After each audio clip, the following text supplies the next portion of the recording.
A very good evening to you. Welcome to our bulletin this 22nd day of June 2013. The World Cup is clearly in full swing, and Joshua Kemboy and his team will be here for the Samba Buzz chat a little bit later on in this bulletin.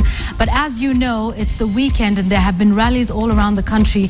Now, recently, or rather yesterday, Raila Odinga wrote a letter to the president, and I'd just like to take you to my little screen over here for us to tell you the latest development. Now, as we were saying, the former Prime Minister Raila Odinga yesterday wrote to the president, and of course in it he talked about his reasons for wanting a national dialogue, but also to assure the president that he was not out to wrestle power.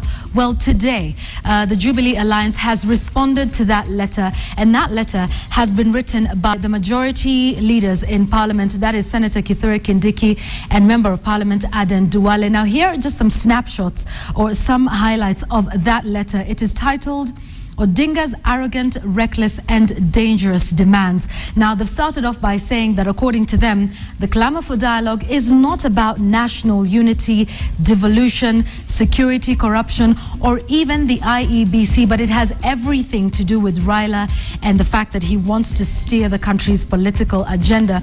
They say, as majority leaders of Parliament, that there is robust engagement and intensive discourse that is taking place within the Constitution, the framework of the Constitution and its organs, and they say CORD should perhaps make use of this as it is well represented in the National Assembly.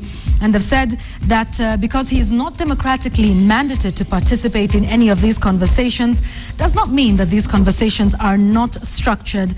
And they've been saying that the fact that he's not part of that doesn't mean that those conversations are not structured and that they are illegitimate. Well, they went on to say, very strongly worded, as you can see here, it says that the government does not work under the supervision of Mr. Raila Odinga, saying that the Jubilee Alliance is charged with the mandate to govern and that the CORD coalition is charged with the duty of opposition and should stick to that. Now, on the remarks that have been made by Raila on various issues throughout the rallies, they're calling those remarks reckless, disrespectful and immature, and they say that those remarks show his unsuitability to lead a progressive, stable, democratic nation. Now, if you recall, Raila Odinga did raise issue by issue. He started off, of course, with the IEBC and also with the Anglo leasing payments. Now, on those Anglo leasing payments, they said that only 1.4 billion shillings was paid following the court order. They threw the ball back in his court, saying that he was trying to diminish his own role, saying that he himself, while Prime Minister, chaired a committee that supervised the payment of 5.2 billion shillings, 3.7 billion shillings, and also 1.5 billion shillings for Project Nexus. So I'm just taking a look at some of these. They also addressed issues to do with the standard gauge railway, saying it was finalized just before the Jubilee Alliance took over power, and they say that that was done by cabinet approval in June of 2012. Now, on the IEBC, because CORD coalition has been really strong in asking for the disbandment of the IEBC, take a look at the statement that was made. IEBC did not reject Raila. The people of Kenya rejected him at the elections, and they asked him to show respect for the people's will.